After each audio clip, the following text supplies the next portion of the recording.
Hey Ultimate Cycler members, I just wanted to give you a quick video today. This is Peter Wolfing, your CEO.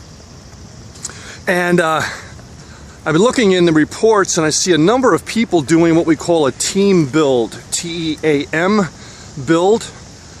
And I want to go through that and give you the positives and negatives of a team build and what it is if you're not familiar with it.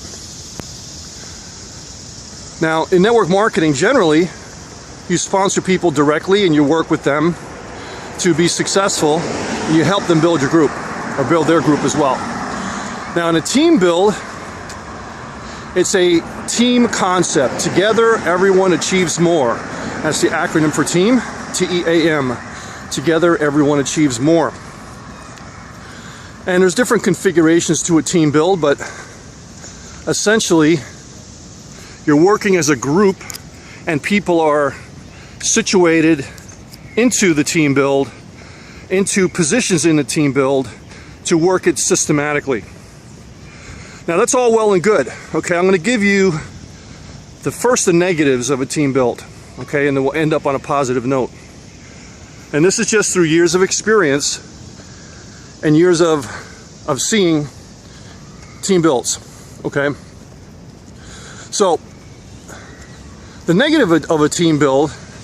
Well, first of all, let me say what normally a leader of a team build would say. Come on board. We're going to help you build your group because we're all working together. Okay, essentially, I'm just slimming it down, but that's essentially what they say. Now, what the recipient of that sentence hears is, oh, you're going to do it for me? Okay, I'll put $25 in. Build it for me. See, people generally hear differently than what you tell them. So that's the negative. And when they come in, and of course I'm not speaking for everyone, I'm speaking just for the people that look at it this way. So please put it in whatever context that you should. So those people come on board and they sit there and they do nothing, but they expect the people that brought them in and or the leaders and or the people working the program to build their business for them, to give them people personally, like transferring people and give away sponsorship, and to build their group and make them money. So they look up in the sky and they say, where's my money? You know, I didn't make money after a week, that type of thing. So now, how do you combat that? That's obviously not a team build. It's not together, everyone achieves more. So that's the negative of a team build, okay?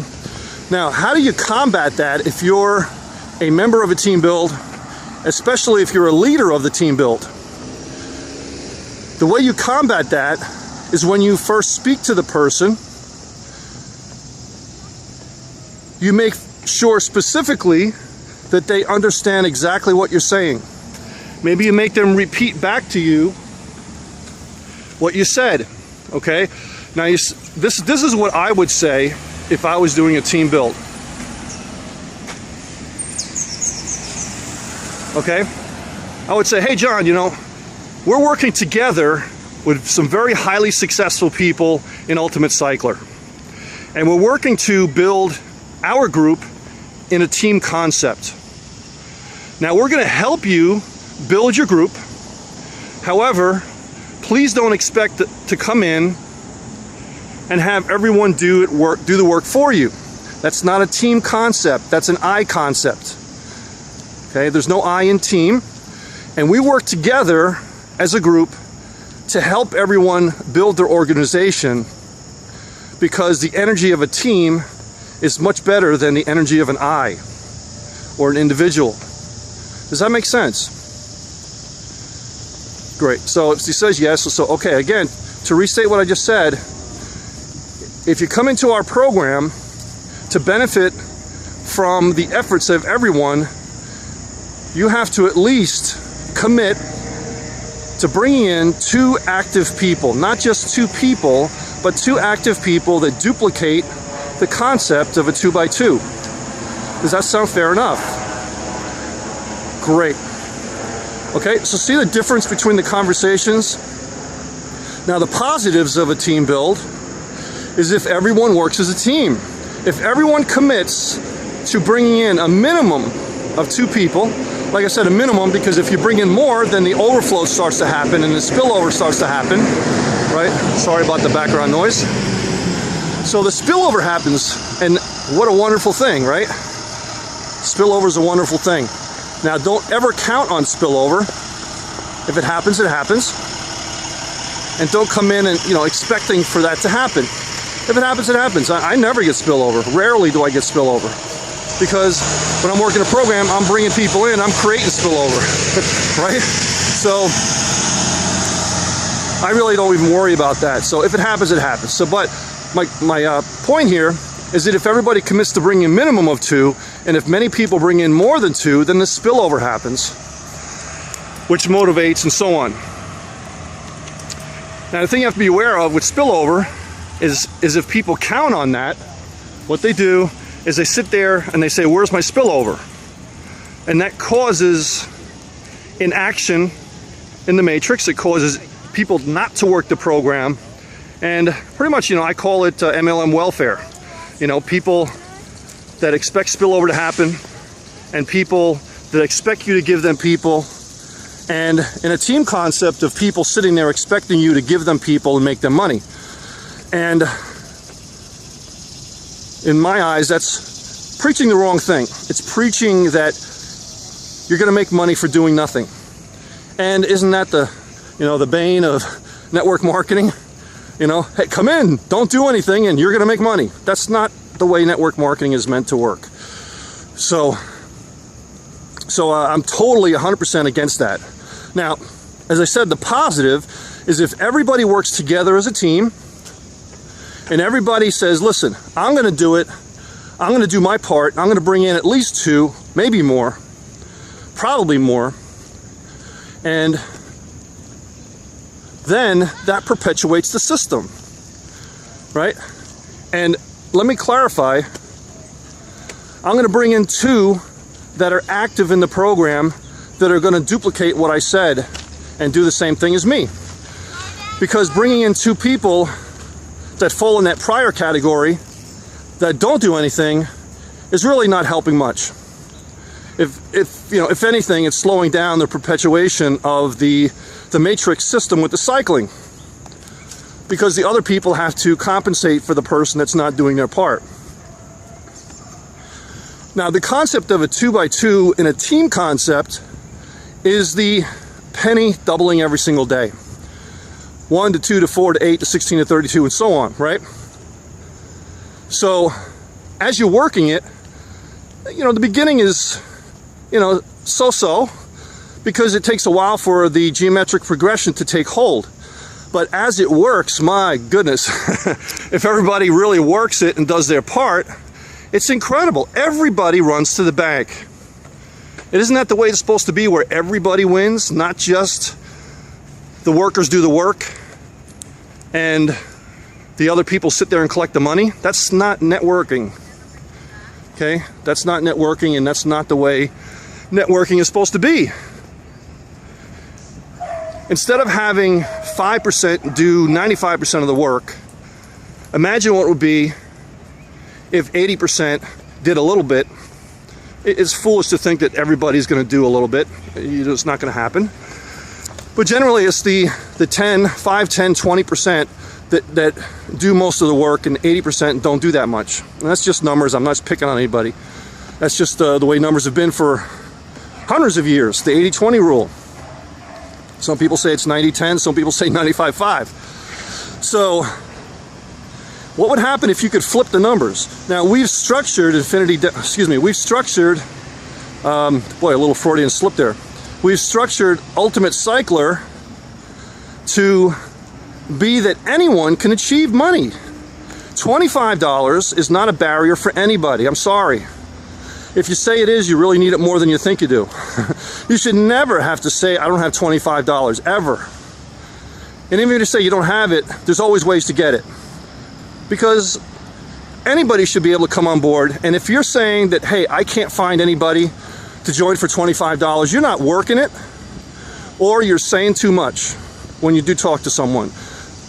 because probably you don't know that much about what you're talking about, and you're not saying the right thing if you do say too much, right? So, I mean, just think about it for a second. How many people do you know that would like to earn a little extra money or a lot of extra money and do it with really no risk, with a ton of tools and systems and products, with really no risk, where you break even with one who finds one?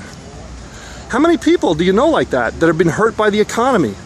Hello, it's practically everybody, right? So I can't find anybody just means you're not doing it. It really is. It means you're not doing it.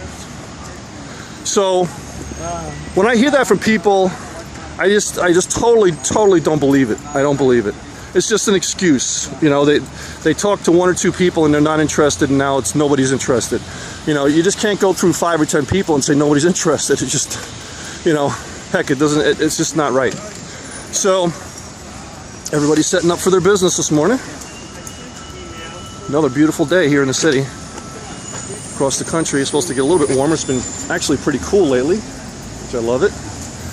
And I'm getting my workout a little bit later today. Usually I'm out by 5:36 in the morning, and I started a little bit later. Right now it's about 9 o'clock or so. So you can see people coming out, a lot more traffic, and so on. But back to what I was saying, team builds. So do you understand what I'm saying? Now, if this is appropriate for you, great. If you're part of a team build, do your part. Matter of fact, do a little bit extra than your part, right? Don't do your part and say, okay, I did my part, I'm done. Do a little bit more. Do a little bit more. So this way, it'll self-perpetuate the system, and it'll also do extra to cause the system to really, really cook. Well, again, I do apologize, the noise, and such as New York during commute. Isn't it great? I look at all these people commuting to work, and I'm exercising in Central Park. Isn't this business wonderful? It really is. Unbelievable. Over here, this is actually my street where I live, but this is the let's see, what is it? The Hungarian or Portuguese? No, a Ukrainian art center. Very famous house they just renovated. And over here are consulates for different countries, as well as on the other side of the street. Very nice buildings, yeah? And also museums, too. And I live on this street here, just 1 or 2 blocks down from there. Just a nice area to live in. Very, very nice. The best thing I like about it is lots of restaurants. I love to go out and eat.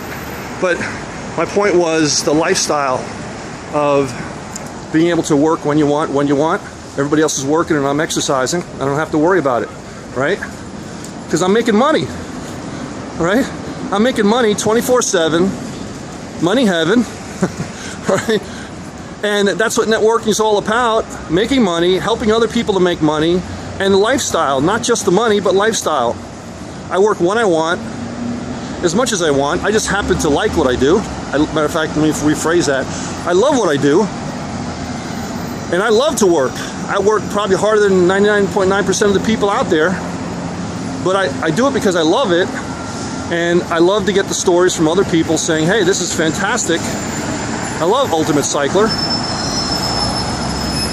And, you know, the people that have made a few $100s, saved their mortgage, paid for this or that, or people that have made 6 figures in Ultimate Cycler, and there are people that are doing that. And I love those kind of stories because of things that I did, and, you know, it's part of my legacy. And so I'm looking at, obviously I want to make money. I mean, I'm not that altruistic that I'm going to say, hey, I'm not in for money. Of course I want to make money.